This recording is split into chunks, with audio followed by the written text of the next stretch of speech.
free to speak without fear, free to worship in my own way, free to stand for what I think right, free to oppose what I believe wrong, or free to choose those who shall govern my country.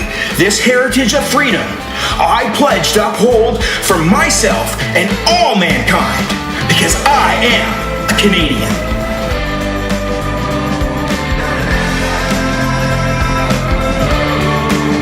This time on Liberty North, Kevin and Glen talk about the small business tax and why it's not just a small business problem.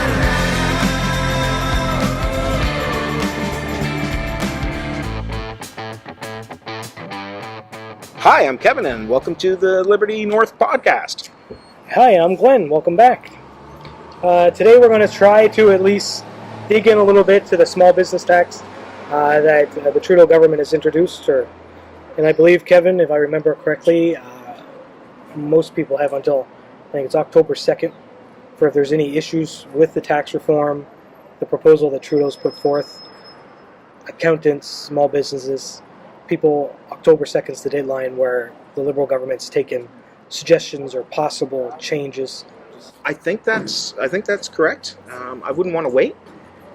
No, I'd get it in. If anybody has issues, I'd get it in as soon as possible. Yeah. For sure. I imagine, based on just a simple browse of YouTube, or even like in my job, I meet a lot of small businesses every day, and the level of anger that's floating around these small businesses, I would hope a fraction of those people are taking the time to contact the Liberal government.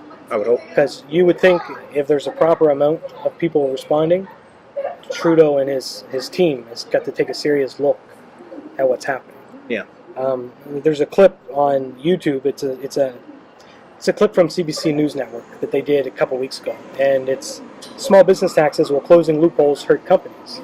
And there's one little quote. Let's see if I can find it here. It's by Bill Robin. Hopefully I'm saying his name right. He's the president and CEO of C.D. Howe Institute, and it's an 8-minute clip. But there's a little clip here that I thought is quite interesting. He kind of touches on a couple points that's worth thinking about, even if you're just the local guy that works for a small business. It's worth considering. Then bringing the hammer down like this is not going to be an effective way of dealing with the problem, because it is going to hit the mom and pop operations as well. And why would it? Why would it hit them? Because they're using all those shelters of the same these way. rules about attributing income inside a corporation. I mean, this is where you get into the administration of it, and what has a lot of the small business owners really concerned is they're looking ahead and they're saying, when we are trying to cash out of our corner store or whatever it is, now suddenly the CRA is going to be in the business of deciding who contributed what to the business all through its life. So this isn't all just about people paying their university student kids a salary for work they didn't really do.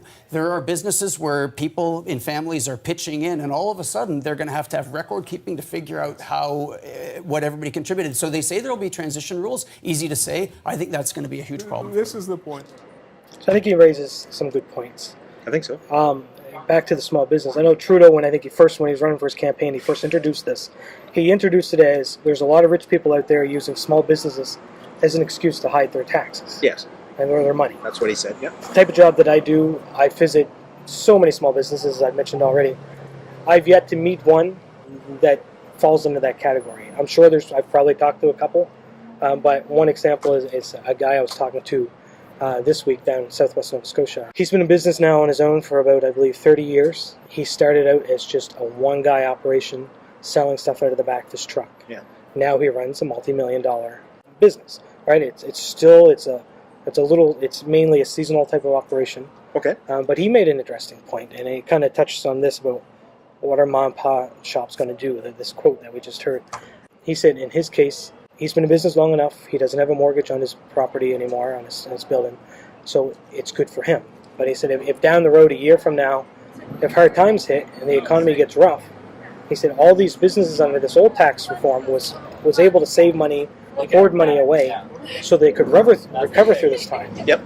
So with this new tax reform, what's going to happen basically is all that extra money that he and all these other businesses have been able to hoard up for a rough time, it's going to be gone. They're going to be paying it into taxes.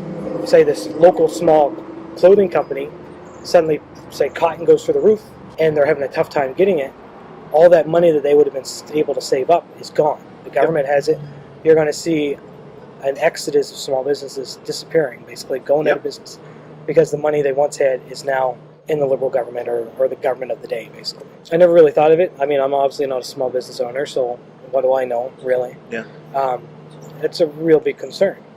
Well, I'm a small business owner, and it's a scary thing because you end up you put a lot of risk in. I retired from the military, and I got my severance pay, and I basically invested that into starting a new business because I wanted to be in business for myself. I didn't want to be at the mercy of the economy. I wanted to make my own way. And that's usually how an entrepreneur goes. They have a dream and they risk what it takes to do that, and then they work, and they don't have the security. I'm retired from the military, so I have a small pension. I have that little bit of security. Most entrepreneurs don't. They mortgage their house to start their business. They work way more than any employee they have does. They have to work the normal parts, plus they have to do the back end, the administrative work behind the scene to start a business out, because when you start a business out, there's no money to hire people like that. And if you manage to do well and you crawl your way ahead, at some point, 10 years into your business or so, you start to get to the point where you've paid off things, and now you're back at zero again. But you have this thing called capital built up. You've got your establishment. You mentioned that this person had paid off. He doesn't have a mortgage and stuff, so he has capital now. It's cost him a significant portion of his life, and he gave up the security of an investment. Instead of investing in IBM or something, he invested in his own self and took the risk on his own back. And now, if he needs money now, or if he wants to use any of the money that he's amassed, he loses it. So, Exactly, yeah. So his investment and all the risk that he took, he would have done better to work at McDonald's. It's a bizarre thing to me. You look at these, you look at what it costs to be in business compared to what you get back, and we have these movements like Fight for 15 and all of these things talking about how a fair living wage. Well, what about the fair living wage for the guy who spent 10 years, 15 years building his business and is finally able to pay his bills, finally able to hire somebody, finally isn't working 12-hour days, and then we're going to take everything away from him? Yeah, because we seem to, and there's another clip I'll play in a minute here, but we seem to have lost the reality of how much work people put into building their small business. Oh, yeah. Right? You listen to some people talk like la-di-da, basically, you've got more money than me, let me have it. Yeah. Right? And they've lost the reality of the jeopardy, the gambling that you're taking. Am I going to do good or am I going to fail? Yeah. Right?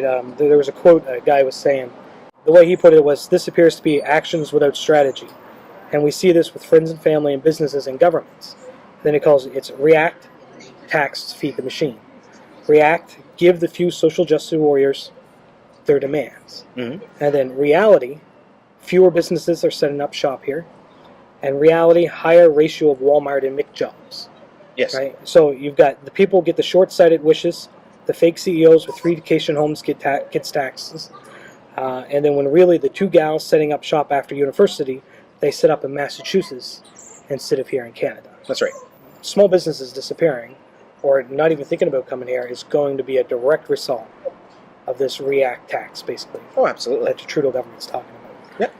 Yep. You see the reality of how strong this fuel is. This little clip here, I'll see if I can catch it. This is, I'm not even going to try to pronounce her first name, or her last name. Her name's Armin. She's an economist. Okay. She was on the CBC clip that I just played as well. She addresses this idea that so many people have about it's not fair. Why are they getting so much money when someone else isn't? Using your family members as tax shelters, and that has got to stop. But because a single parent, a single mother that is working 3 jobs cannot be taxed at a higher rate than a family making $400,000, $500,000, $600,000 a year. It's simply not fair, and that's what the government's trying to shut down. It's very interesting. It is. Right, and you see a lot of this on the mainstream media where they're playing the emotions of the people listening. The Yep. people that have virtually no idea how small business taxes work or anything like that, or the work it takes to start something. So Right. the mindset that this lady's going with in this interview is, it's not fair. Right. Why should she pay more taxes? The single mom pay more taxes. Well, she doesn't say more taxes. She says at the same rate or a higher rate. Yeah. That's a bait and switch where she says there. Somebody paying 10% on 500,000 is more money than somebody paying 40% on 30. And they're hiring other people that will pay more taxes. But that's not the point that you brought up, though. How wouldn't it be better just to lower the taxes on the yes. single mom? Yeah. Like, why do we have the mindset, well, this isn't fair, we got to raise taxes somewhere? Right. If it's not fair to tax her at that rate, Why aren't we lowering it? Right. Exactly. Like, so there almost seems to be a disconnect, right? Like, why is our knee-jerk reaction, well, this isn't fair, we need to take more money? It's like, well, if it's not fair, how about let's take less money? Do we really need to take this much tax from everybody to pay for programs that we have now? That's a big topic. It's a right? big topic, but let's, if we would look at that instead of looking at saying, oh, we've got this endless piggy bank of all the rich people in Canada, and we can use the power of the government to take money out of that endless piggy bank. What if we thought about, is that statue in downtown Halifax really worth taking $50 out of that single mother's pocket? Really? Yeah. Like, how many diapers can she buy for $50? What about medication for her kids? What about food for her kids? Maybe we really don't need that statue. Maybe we should, yeah. And one guy I was talking to, he worded it really well, I thought. He said, any tax reform that does not end up in easing the overall tax burden is not a reform. Right. It's a tax grant. It's an increase. Right. And that's exactly what we see happening here. Right. One breakdown that I saw that someone did was tax on investment income. So let's say if someone has $1,000. Yeah. Right. The corporate tax, around 50%. There's half gone. So there's $500 gone. Yep. After the tax, the funds available, obviously $500. Mm-hmm. So now you take that $500, you put it in your pocket. It's your money. Personal tax, 54%. Yep. So now that's gone. $270 is gone. Now you're left with $330. So out of the $1,000 that you worked hard to invest into your business, you have $330 of that left, accumulating basically total tax paid between your personal and your corporate tax that you have to pay, 77%. So you've paid $770 on that $1,000. So now you've got $330 left to pay for, so you can support your family. Right. So you can pay anybody that you hired to help you. So you can pay for any expenses that accrued. You're left with $330. Yep. Right, that's. But it gets worse than that, because out of that, these people who are investing, that $300, they had $1,000 to invest. They have less money to invest, less money to hire from. This is what businesses are talking about when they talk about minimum wage. And if you go to any Atlantic superstore, and I see them in Shoppers Drug Marts here now, I'm sure it's going to come to Sobeys as well. Automatic tellers that, you scan your own groceries, you bag your own groceries, and every 3 seconds it says attendant has been notified, and it's irritating for everybody, but you don't have to pay a machine minimum wage. And those machines aren't in there because they do a better job or they make clients happy. I don't like them. They make me very unhappy. Yes. So they're not helping the business. They're there because manpower cost is so expensive. Now, you think about the person who owns your local superstore, and they invested that $1,000 so that they could build their business, and out of that $1,000, they've got the spending potential of $330. Now, if it cost me $1,000 to be able to spend $330, how many people could I hire at $15 an hour? Really drops. Really drops. How many people at $15 an hour could I hire if I had $950 out of my $1,000? More than you could with $330. Right? And if I hired all those people, would my clients be more happy? Would they be more likely to come and spend more and be in a better mood when they're at my store? Yeah, I think so. Wouldn't it be to my advantage to hire more people at a higher pay? Of course it would. Yeah. Of course it would. But no, we can't have that because rich people are evil and they're greedy, so it's okay to steal from them. So we steal from them, and then they have less money, and then we wonder why there has to be things like fight for 15, fight for a fair wage. Well, maybe if you weren't stealing all the money out of the person who pays your wage, they'd be able to hire more of you. Yeah, because you see now a news article that came out last week, like even Dollarama, Yeah. the dollar discount store, is now thinking about putting automatic systems in. Yes. Because this whole fight for 15 is getting out of control. Really. Well, it's getting a lot of traction. It is, Yeah. right? And you got a mass amount of our population that is focused on corporations, not understanding the expenses Yeah. and the hard work and the sacrifice of time and family Yeah. often that they put in. Yep. Instead of looking at, is the government taking too much out of my paycheck? Right? Is the government taking too much out of this business paycheck? Right? Can you imagine all these people that make $25,000 a year, if they stopped protesting the owners of Walmart who pay them $25,000 a year and started protesting the government who takes 37% of that $25,000 a year? What gives me the right as a Canadian citizen that we're in downtown Halifax out in the public now, there's probably 6 or 7 people around us that make $25,000 a year. What right do I have to steal nearly 40% of that out of their pockets? Yeah. But that's what I'm doing. Oh, yeah, yeah. As a Canadian citizen, I am stealing money from people who make $25,000 a year. It's not okay. So what's... It's you keep taking the money and the excuses are, well, our system needs it. Our healthcare system needs Right. huge, and it does need a huge amount of funding. But It does.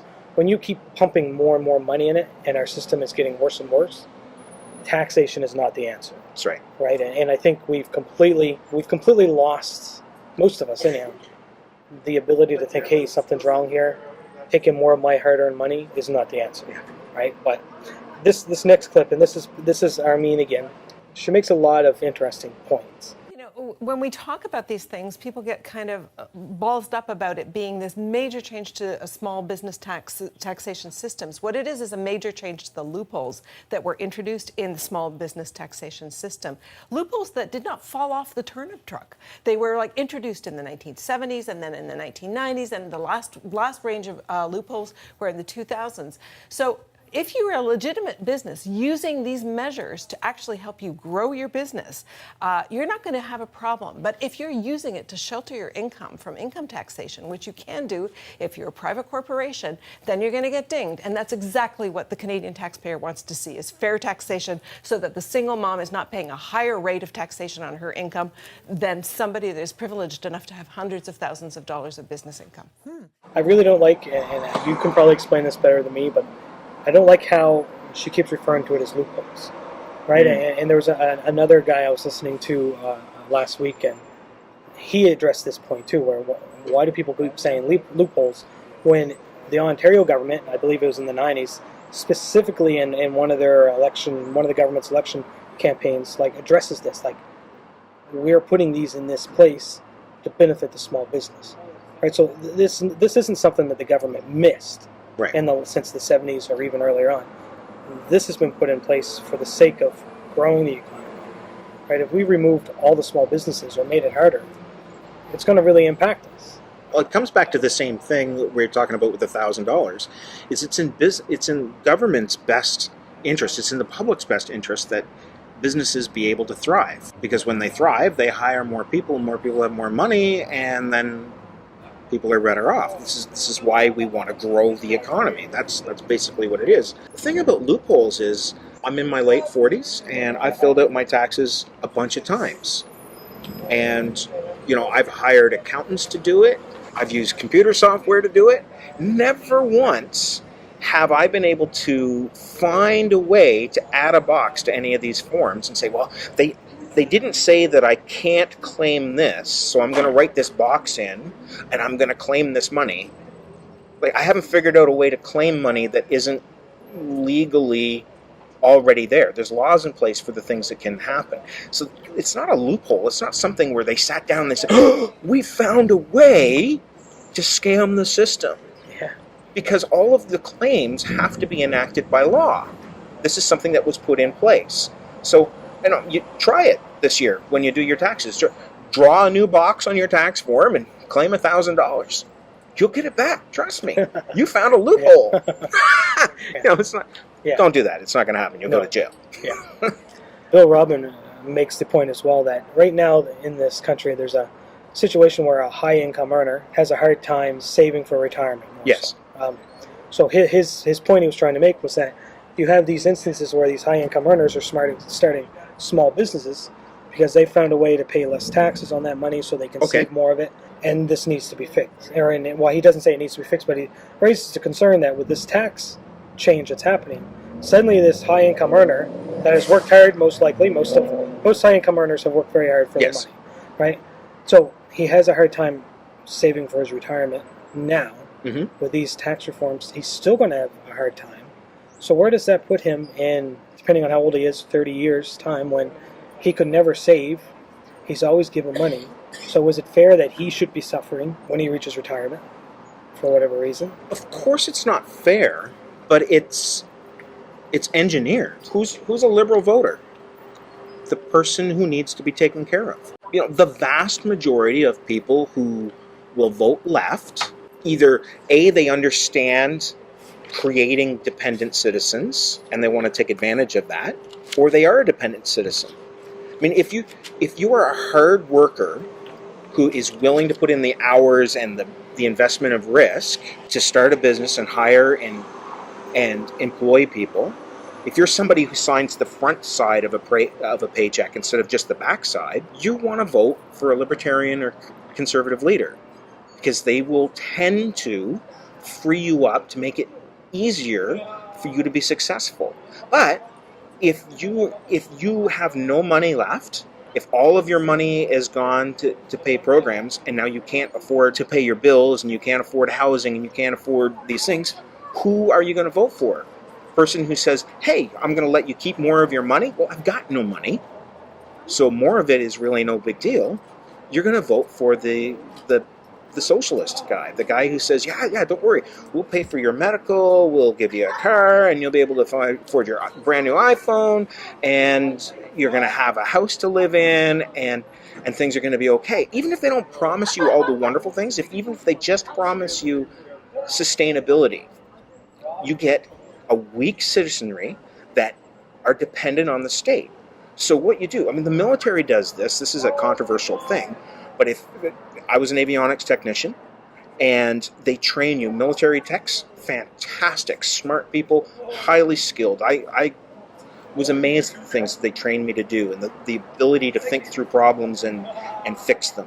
Just amazing. The sort of people that I want working for me today. But they engineer it in such a way that you don't have the same qualifications that a civilian does.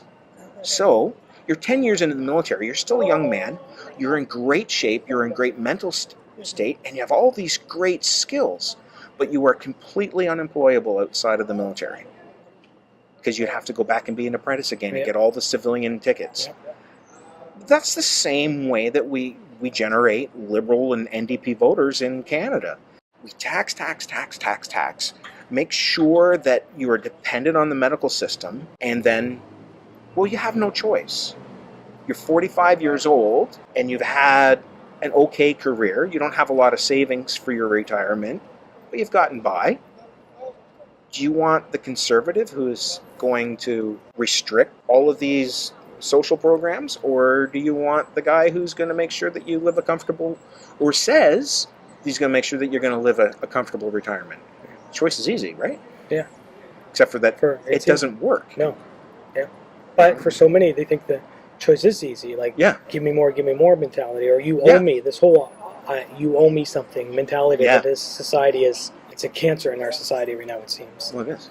And politicians know this. Yep. So that's why you see Nova Scotia, for the last two elections, voting Liberal. Right? But I mean, it gets tough after all, because the Conservatives know this. Right? They know that. And so you catch the Conservative Party sounding Liberal. Right? Yeah. You can barely tell the difference after. Well, I mean, in some regards, I mean, I really like Jamie Bailey as a person. You know, I sort of know him. I've worked with him. He's a great guy. He's hired me a bunch of times. But yeah, in a lot of places, you know, they're progressive conservatives, and they're just as liberal as the Liberal Party, or in some places more. Yeah. It's hard to say. Everything's speculation right now. Yeah. Come October 2nd and on, it'll be really interesting to see how this plays out. Yeah. The Trudeau government is saying that there will be a transition period of some sort. Yep. It'll be really interesting to see how that's going to work. I can think of a lot of small businesses that I've dealt with from Cape Breton to Yarmouth that have just started out in the last year that are very honest with me sometimes and sits down and look, Glenn, this is the issues that we're facing. Right? Like, how are they going to survive? Yeah. Right? Like, I'm concerned because if we start losing small businesses, if it makes it harder for people to invest their money and save, is it going to affect my job any? I mean, I don't work for a small business. I work for a North America-wide company. But that services small businesses. The majority of our income is we rely on small businesses to survive. Yeah. Right, so we're less, like, we never really think of the trickle effect. Like, if we start losing small businesses or if there's less turnover, what's going to happen? Yeah. Right? Like, right now in downtown Halifax, it's a really tough environment for small businesses, a certain type of small business. Right. Right, so you'll see them come and go. But a side effect of that is there's some companies like us that every time a small business opens, it helps us. Right. Right, so if suddenly we see a severe reduction in small businesses opening, then you're going to see the reaction of the sales reps for our company suddenly isn't relying on that as much. How many sales reps would your company employ? In the Atlantic region, there is 8 of us. 8, okay. Right? There's the way our company is set up. There's 3 internal sales reps and 1 internal. Yeah. That kind of helps build up current customers. Okay. And what kind of support staff would support the operation of those 8 people? Right now, we have, other than the manager, there's 1 support staff that our sales department has. Well, who supplies your products and all of that? That's what I mean. Oh, so it comes from everywhere. Really, it's the people that supply our products, because we are a multinational company. Okay. So a lot of our stuff is bought bulk and shipped to either our Toronto warehouses, Okay. or our American warehouse. Okay. But it So comes. you have a Toronto warehouse, and Yeah. you might probably have local distribution center. Really, kind of, it's our building. Okay. Right? So we have a small warehouse.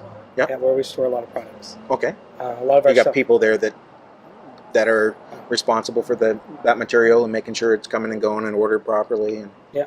Yeah. We have obviously we have a receiving department and ordering. Our receiving department kind of works as well as our order fulfillment. okay. Right. So Yeah. we got the same ladies and guys working Yeah. that. So you're efficient. So if it became impossible for small business to operate on Spring Garden Road here in Halifax, would you be sending trucks to Spring Garden Road in Halifax? No. If for some reason the small businesses, well, let's say the economic downturn of some sort happens the next Yep. year or two, so the people that were able to save money and ordered somewhere for tough times suddenly can't do that anymore, then you're going to see that not as many new businesses starting up, and the ones that are starting up that were struggling to begin with, because it takes a good 5 years for a small business to get up and running. Right. If suddenly they're folding, that's going to affect us. We're going to start. Say we got 2 trucks doing downtown Halifax right now. We could easily see that down to 1, right? Because a lot of we've got the large accounts, Okay. but we have our bread and butter small accounts, Okay. right? So it's a concern right across the board. So we're not just talking about a couple of mom and pop shops closing. A couple of well-off people that, they made good money throughout their life, and they started a business as a tax shelter and closed it. We're talking about businesses that service those. In my business, I service small businesses all the time. I go in and I provide them with a service that helps them do their business. Well, they don't need me if they can't be in business. We pull on the heartstrings with that mom and pop business thing a little bit. The thing that we forget is all the other businesses that service them. My small business, your business, countless other businesses, and then the availability of products drives people to online services, which sends money out of the local economy. Harder to tax, harder to control quality. It's not just something. It's not just like a quaint little business that we're talking about failing. We're talking about the actual employment engine, the only employment engine in Canada that is currently successful. It doesn't require massive government funds in. All it requires is that you don't have to give my business money. I have never once applied for a government grant. Everything in my business has come out of my pocket. I have worked it. Do I make Do I claim all my expenses? Yeah, of course I do. My business doesn't require money from you, from the government. It requires the government not to take all my money. Yeah, it's all, a lot of it's speculation, obviously, because we don't know how this will play out. But logic dictates Yeah. if it's harder for small businesses to stay in business, Yeah. then you're going to have a trickle effect of many other businesses. Like, Right. take a small restaurant, for example. The margins for a small restaurant now are so tight, right? Like, I would never dare start a small restaurant.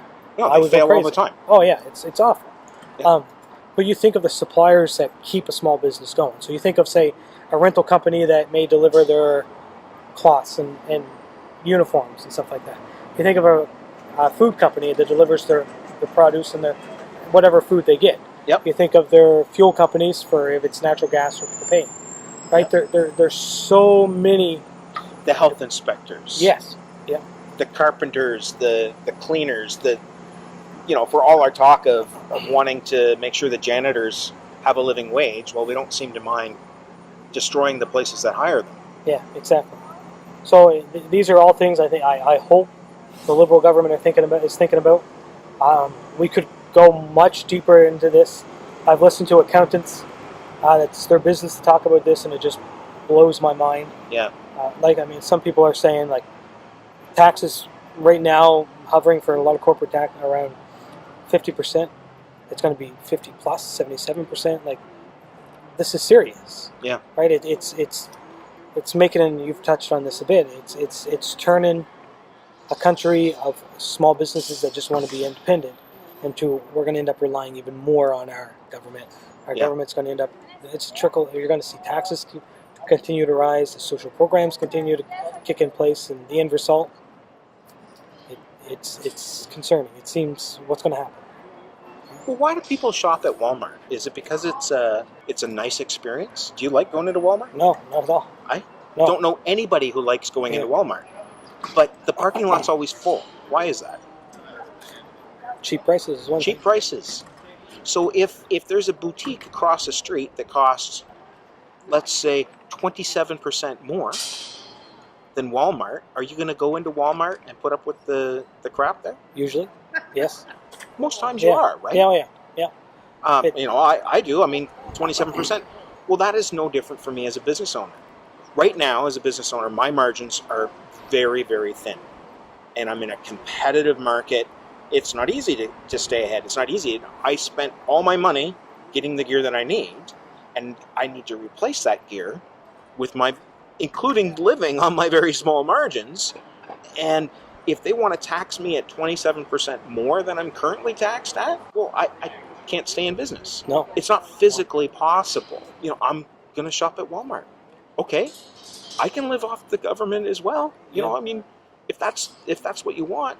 But that's the real choice. That people have this idea that rich people or people who are well off are hoarding their money, and I don't doubt that there's some people like that. Sure, yeah. Of course there is, right? We all have that one family member who's stingy, won't pay for a coffee, right? Yeah. That's truly one of my business goal this year, written down, was I wanted to be in a position to pay the people that I hire more than anybody else locally does, so that they would always want to work with me. Yeah. This is good for my business to have people that are like that. That has been my goal for 2017. I'm not quite there yet. Hoping. A lot of times, my employees make a lot more than I do, on a per hour basis. Yeah. They work far fewer hours than I do, and they get paid per hour a lot more than I do. Yeah. If I can't do it, then guess what? They don't get paid anything. Well, it squeezes out a lot of the small. Like, your business is still small. You're going to be gone, right? It's gonna leave with what we already see happen in our society, where the big Walmarts, the big McDonald's, is going to squeeze out all the little guys. Like, small coffee shops don't exist as much as they did 20 years ago, right? It's Second Cup and Starbucks, Yeah. So in my job with driving across the province, you drive through towns now that are really sad. Like, some of the small towns I grew up in down towards Digby and Yarmouth, they're not the same as they were when I was a kid. A lot of stuff's missing. You go through towns through Cape Breton, and you stop and talk to a business that's still open and say, what are those buildings across the road? And you end up with an amazing story of commerce that was happening, and it's all gone. And part of it is because it's been so easy, so hard already Yep. for people to start small businesses and keep going. How much harder is it going to be come 2018? Yeah. Right? It's something to think about. Yeah. And hopefully Trudeau changes his mind on some stuff. I hope he does. Well, and for his sake and maybe next election, Yep. he might have to. Right? Because you've got Liberal MPs that are so upset over this tax reform that they're even standing up and saying, I'm not voting for this. Right? The MPs that are doing this are jeopardizing their job. Yeah. Because Well, I mean, Trudeau's already said if you don't vote the way I tell you, you don't have a place in the LBC. So. Right, should display how serious this is. Yeah. Right, like you can't punish the vast majority of small businesses that are being honest and hardworking for the few rich people that are using it as legit tax shelters. Right, it's not how life works. You know what? Even if we rounded up all those people and taxed them at 100%, we couldn't pay for the additional spending that we've done now anyway. So it's such a silly thing. Why don't we just stop taxing single moms so much? Stop taxing everybody so much. Yeah. People will spend their money. Yeah. It'll stay in the economy. Yeah. Right, the vast majority of it will. Yeah. Right, it just... And more people will get hired, and that's just the way it goes. You know what? I wanted to bring up one little thing while we're talking about taxation. We'll do another show on taxation, but I saw a debate between it's Cenk Yeager, I think. It's from the Young Turks. Oh yeah. And he debated Ben Shapiro, and it was an interesting debate. It wasn't quite the slam dunk that I had expected. I don't think that Ben answered all of his points as clearly as he should have. No, he didn't. No. But one thing that Cenk's brought up, and it's not Cenk, it's Cenk, brought up was a high tax environment can work. And he's right. He pointed out after the Second World War that the United States taxed their businesses at over 70%, and they still had massive growth, massive profits, massive employment, and basically the American economy dominated the world. But there's only one problem. There was no economy in the rest of the world. There was no manufacturing left anywhere else. The United States was it. North America was the only place largely untouched by the war. South America, untouched by the war as well, but they don't have any manufacturing down there. So basically, the rest of the world was destroyed and the United States was building it. So you could tax them as high as you want. They could have taxed it higher than that, it still would have been great because there was no other... But we're not in that situation now. If you tax business at 70% here, well, guess what? I'll move to the United States and do business there. Or I'll move to wherever. Yeah. Because people who are capable of running a business, capable of producing a product, they can go do it. And they've got the choice to do it wherever they want. And it's going to happen. It's happening already for a lot of business. It's going to be happening even more. If they don't go to business first, they're just going to set up somewhere else. Well, yeah. Why wouldn't you? I would do it. Exactly. And I would love to be. If I was in the mindset of starting a small business, I would love to do it in my backyard. But if my family's not going to benefit from it and prosper and I'm going to be able to support my children, I'm not going to do it here. But I'm just not. I'm all for people being able to get a living wage, including business owners. Yeah, exactly. Everybody wants the janitor to have a living wage. Me too. Yeah. But I also want the guy that pays the janitor to have a living wage. Okay, well, thanks. Thanks, Glenn. That was a great chat. Thanks, Kevin. Okay, well, we'll talk to you next time. See you later.